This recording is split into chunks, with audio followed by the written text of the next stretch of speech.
ईशान्य दिशा, ईशान कोण, ही जलतत्व आणि ईश्वरीय ऊर्जेच्या प्रवेशाचे शिवतत्व मानले जाते.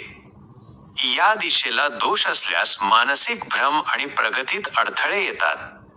ईशान्य दिशेचा हा दोष तोडफोड न करता नेमका कसा दूर केला जातो आणि कोणते गुप्त तंत्र वापरले जाते? ईशान्य आणि आग्नेय दिशेतील छोटासा दोषही तुमची प्रगती आणि पैशांचा प्रवाह थांबवू शकतो, पण त्यावर एक अतिशय प्रभावी उपाय सांगितला जातो. यावर उपाय म्हणून या कोपऱ्यात पंचपात्र जलतंत्र वापरले जाते, ज्यामध्ये तांब्याच्या पात्रात गंगाजल, हळद आणि तुळशीची पाने ठेवून स्फटिक शिवलिंग किंवा उत्तर ध्रुवीय होकायंत्र मॅग्नेटिक एनर्जी अलाइनमेंट स्थापित केल्यास वास्तुदोषाची नकारात्मक किरणे तात्काळ शोषली जातात. दुसरीकडे आग्नेय दिशा ही अग्नी तत्वाची दिशा असून येथे दोष असल्यास घरातील रोख पैशांचा प्रवाह सुकतो आणि आरोग्याचा क्षय होतो.